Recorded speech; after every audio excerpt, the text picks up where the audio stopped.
Welcome back, Land Golf Academy members and guests, and thank you very much for the vote this week. And Alexa Pano won, but she won by a little bit. So for those who voted on Raymond, he's coming out next week. And I'm really excited to do a swing analysis on him because his swing is definitely more cause and effect than what we usually see. But Alexa Pano, she is a golf phenom. She is a whiz kid. She's been around the game for a long time, made a name for herself well into her early teenager years, and she is breaking out. Won her first LPGA event this year, and I think there's going to be many more. So we're going to look at her swing, and more specifically on an area at impact about her tilting and why she needs to set up differently, and what you can learn about tilting and turning and how to monitor this in your practice swing using some simple lines. And if you do like this, hit that like and subscribe. It really helps the channel grow, get education out there. And the design of this channel is not to preach a certain model. It's not to try and teach you any secrets of the golf swing, because there is not a secret of the golf swing, no matter what they say. I've made a living teaching golf for 25 years, and I've taught thousands of individuals, and nobody swings the same. But man, it is hot in this room. I'm wearing the wrong stuff. Let's get ready to check out Alexa Pano.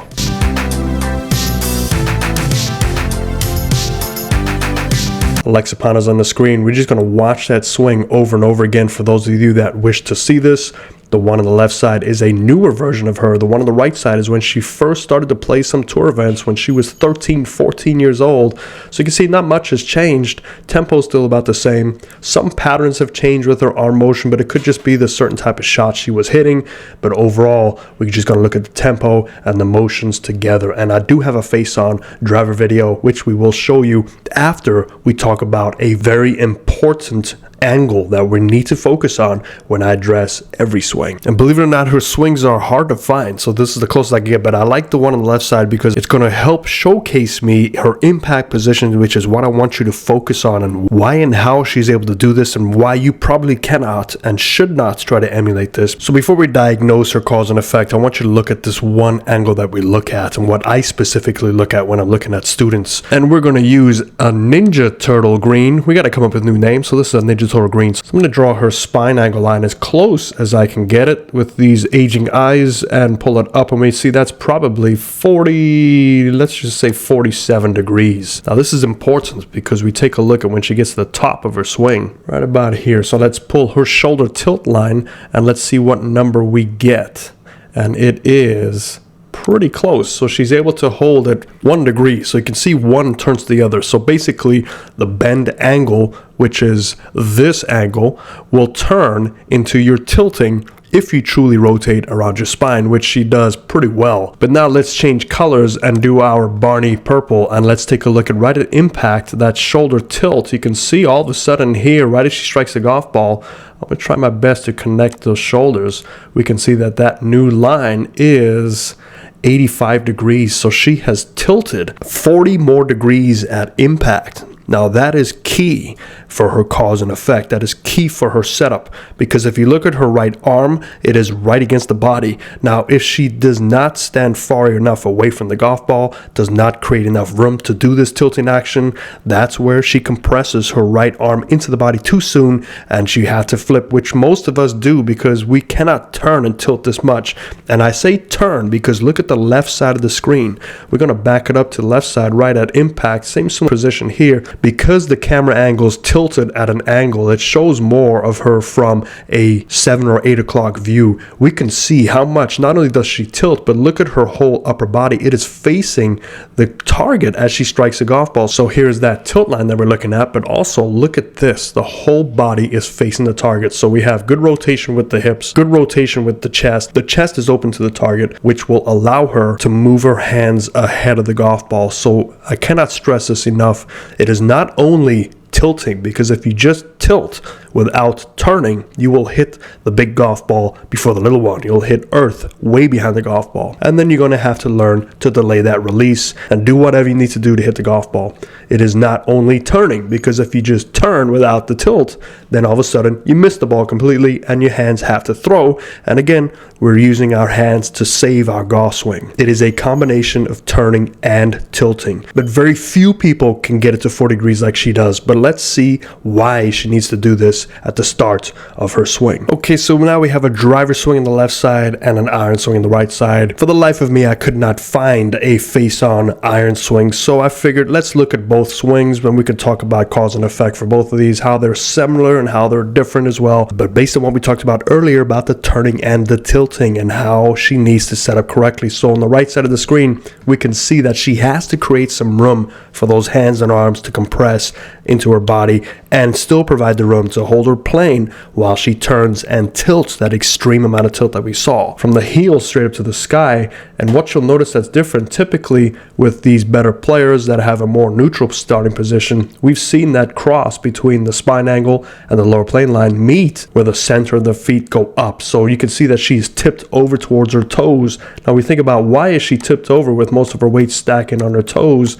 A couple things might happen. A, this is going to allow her to stay on her toes and turn a lot more. You can turn a lot easier on your toes and get the lower body out of the way because you kind of push your lower body back from your toes easier. And B, she's doing this to establish that room that she needs. So now she has a little bit more real estate here away from her hips. So in other words, if we're going to draw a little green X on the right side of the screen, usually that green X is over the arches of the feet. If that were the case, that would pull her hands a little bit closer to her thighs, and then she would run into herself. On the left side of the screen, let's just do a little quick check with the shoulder tilt. The chest is connected with those hands, but you can see it is a forward press. So if we figure out a 90-degree angle from her ball position, it will probably funnel to her right shoulder. And let's do this one in our second favorite, Barney Purple. And there's close enough for 90 degrees. We can see that ball position is just outside of her right shoulder, which will require her to turn and tilt, which she does fantastically. And that all relates to her body weight over her toes to create the room to do so. All right, let's clean up some of these lines. Let's just go straight back to the midway point. And the camera angle on the right side is not directly behind, but you can see the arms rise at that lower plane line. We see a fairly wide turning going on here where the triangle is still connected to the center of the chest. So that's looking very good.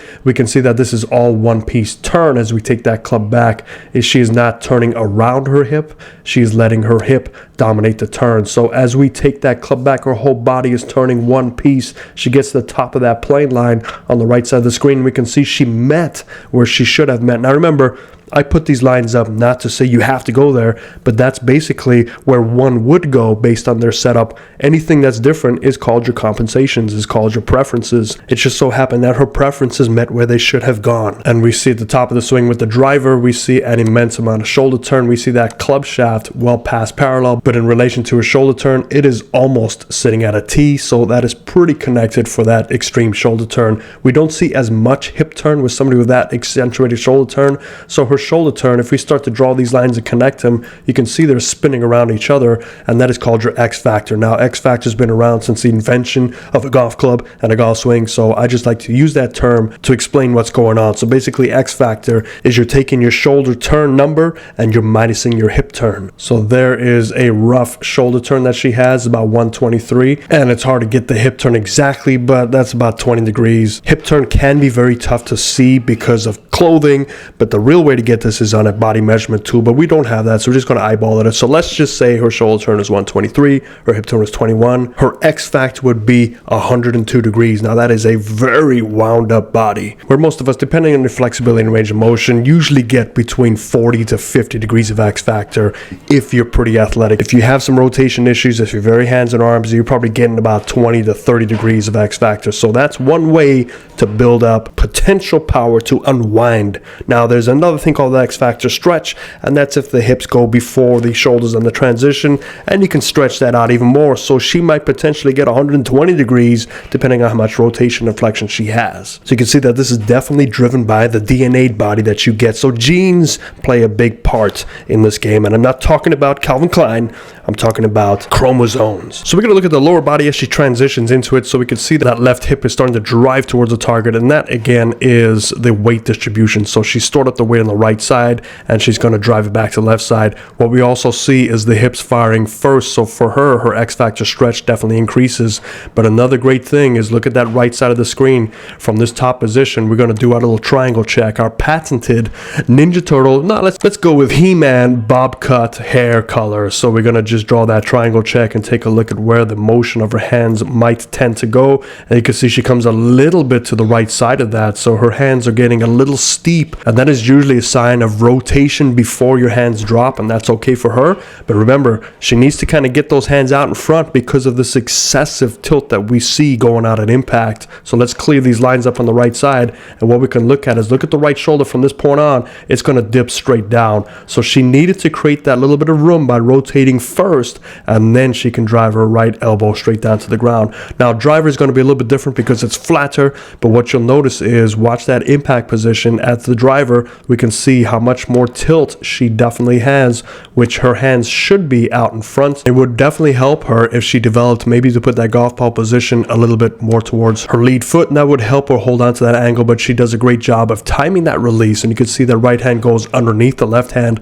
and then watch this, watch the right shoulder continue to turn. So there's a lot of upper body turning, and look at that driver swing specifically. Look at the hand speed. The hand speed's kind of slowing down as the body catches up and turns with it. That means she's done a great job of continuing the shoulder tilt and turn, and as she comes up to impact, we can see the shoulders definitely level out a lot more, and the hands are escaping a lot lower. Now again, the right side of the screen could have been a specialty shot. I don't know what type of shot she was hitting, so we're kind of limited to what we are given. So none of this is about correctness or incorrect or what should work, what shouldn't work. This whole design of this channel is to help you recognize how it works and why you maybe should not try to emulate stuff that you see. And if you saw my last video, we talk a lot about your preferences, and preferences are the most overlooked concept in golf instruction. I would say 99% of the golf video tip drills that you have, they just talk about principles and fundamentals. They forget completely about preferences,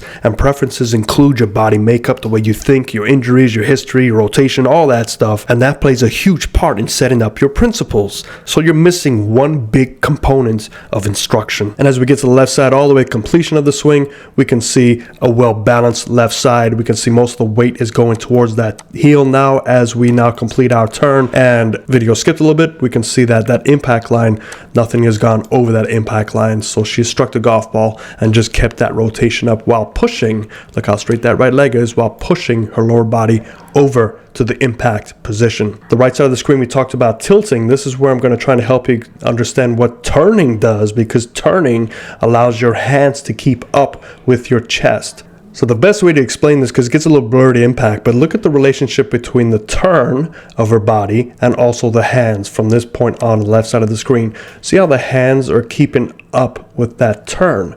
Now that turning allows the hands to move with your body. If you tilt, they can move out in front, but they become very steep. So the turning allows the hands to flatten out. So we see maybe that's an example of why her hands are very low when she comes out of the shot, because now she's predominantly turning past impact, because you can see how much tilt she has. So she's a great golfer, great swing to watch. If you want to try and emulate some of this, a good goal would try and get some more turning and tilting to net impact, but you have to make sure it's both turning and tilting. You cannot have one without the other. And I hope that helps you, and I hope you recognize some things to work on. But I hope you have a good week. I'll see you next week for our next swing analysis video. If you do like this, hit that like and subscribe. It really helps us grow. If you know somebody that wants to watch this stuff and is intrigued by the golf swing, cause and effect, share this video to them. Other than that, have a great day. Fairways and greens.